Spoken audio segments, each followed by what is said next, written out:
Welcome back, fight fans. Welcome back. Let's just dig right into it. Terence Crawford versus Errol Spence Jr. This is a fight that's been on the minds of many fans for a long time, and we all know the history. We all know that, Errol Spence Jr. has come out and stated that, he's not crossing the street. He's not wanting to fight on ESPN. He's a Showtime, PBC, Fox type of fighter, and he does not want to move networks to fight a Terence Crawford, although he believes and states that he's a network free agent. And I find it completely odd that he's not willing to do that to a much larger audience. There's no bigger sports audience than there is on ESPN. So the fact that, Errol Spence Jr. is not willing to do that to a much larger audience, makes me wonder. Also, the fact that Errol Spence Jr. told Terence Crawford to his face that he's only looking and interested in the easy road, the easy fights, taking on smaller opponents like Sean Porter, Manny Pacquiao, Mikey Garcia. That just shows. He says it's strap seasons, but he was looking for a fight with Mikey Garcia, and a lot of guys say, well, Mikey called him out. Mikey did call him out, but so did Terence Crawford. But he took the Mikey fight. But he didn't take the Crawford fight. You have to understand that there's a double upside with Crawford. Not only do you get a big fight and a big payday, but you also get an opportunity at unifying the belt strap season, something that Errol Spence Jr. always says that he wants. I like Errol Spence Jr. He's a talented fighter. He's a top level fighter. He's a very good talent, and he's very entertaining, very strong, an elite level body puncher. But I believe the fight against Mikey Garcia, that I don't think that that's the type of fight you can determine or rank Errol Spence Jr. as a top level boxer. I think he did show boxing ability, but he showed it against a much smaller opponent. I need to see him do that against a certified welterweight before I can give him full credit for that. I give him credit for the win against Mikey, but also his power was exposed in that fight. The fact that you couldn't stop a guy moving up 2 weight classes bothers me. Yes, you stopped other welterweights like Lamont Peterson, but Lamont Peterson is not the level of a Terence Crawford. You stopped other guys like Chris Van Heerden, but Chris Van Heerden is not the level of a Terence Crawford. You've stopped other guys like Chris Algieri, but he's not the level of a Terence Crawford. You have to understand there's levels in boxing, and these guys don't meet that level or that standard. I think Errol Spence and Terence Crawford would be a great fight, a super fight, a mega fight, because you have 2 guys, 2 talented guys, 2 top talents.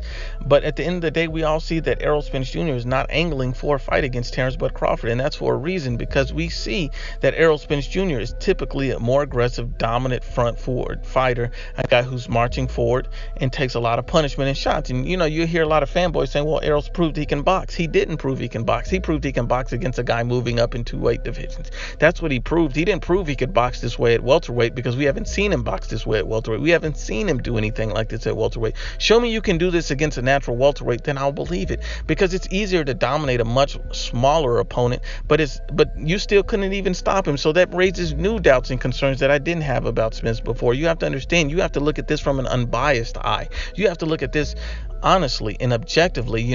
I thought that Mikey Garcia would beat Errol Spence Jr. off of boxing, and I was completely wrong. Errol Spence Jr. proved me wrong, and he proved that he could dominate a much smaller opponent. He just proved that he couldn't stop him or knock him out. So I give Errol Spence Jr. his credit for getting the win over Mikey, and I think that he showed me a lot more in that fight, but at the same time, until he shows me the same things against a welterweight, I cannot believe it. And so then when we look at the dimensions and the type of fight this would be, Errol Spence Jr. is 25-0 with 21 knockouts. He's 29 years old. He's a southpaw.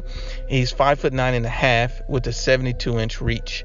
And if you look at the dimensions on Terence Crawford, he's 34-0 with 25 knockouts. He's 31 years old. He's 5'8". But the interesting thing here is, unlike Mikey Garcia, Terence Crawford has a 74-inch reach. So yes, Errol Spence Jr. has about 1.5 inches over Terence Crawford in height, but Terence Crawford has a 2-inch reach advantage over Errol Spence Jr. So that's going to be a huge factor in determining who wins this fight and the outcome of this fight. Because then if you look at Errol Spence Jr.'s 72-inch reach, and then you look at Mikey Garcia's reach was 68 inches. 68 inches. So he's giving up at least 4 inches of reach and, at least 3.5 inches of height. So the height and reach advantage was huge in and was basically showed how easy it was for Errol Spence Jr. to control and dictate the pace against Mikey. So I was wrong in thinking that Mikey could overcome those dimensions, but he couldn't. He came up short, and Errol Spence Jr. did a phenomenal job. I give him all the credit in the world. Now you have to do that against a welterweight. Can he do that against a Terence Crawford, who will actually have a reach advantage over him, who wouldn't be the same size as Mikey Garcia, and who's a more natural welterweight, a guy who stopped the two biggest guys in the division when he's moving up, such as a Jeff Horn, who can really fight at 154 pounds. Believe what you want about Jeff Horn, whether Jeff Horn won or lost against Manny Pacquiao. We've never seen Manny roughed up as much as Jeff Horn roughed him up. And arguably, Terence Crawford won every round against Jeff Horn and stopped him and won the belt. And then he fought a Jose Benavidez Jr. You know, a lot of people look at Jose Benavidez, oh, he's an injured fighter. He's a one-legged fighter. I seen no issues with Jose Benavidez's leg prior to this. Yes, Jose Benavidez had issues with the leg, but Jose Benavidez was an undefeated fighter. And prior to the Terence Crawford fight, he had 2 knockout fights, once against Matthew Strode and once against Frank Rojas. And so he just came back-to-back fights.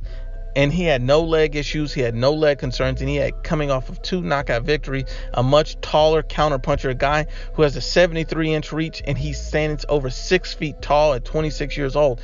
There was no leg excuses for Jose Benavidez. That was just a convenient excuse to cover up why he lost to Terence Crawford and why Terence Crawford stopped him in the 12th round. You have to understand, they don't want to give guys their true credit. Terence Crawford is an elite level fighter, the best fighter at welterweight. And I think the reason why that Errol Spence Jr. does not want to fight Terence Crawford is abundantly clear, because he understands that if he fights Terence Bud Crawford, then the truth will be seen. Once again, Unbiased as always is the IBFP. Please share, like, and you must absolutely subscribe.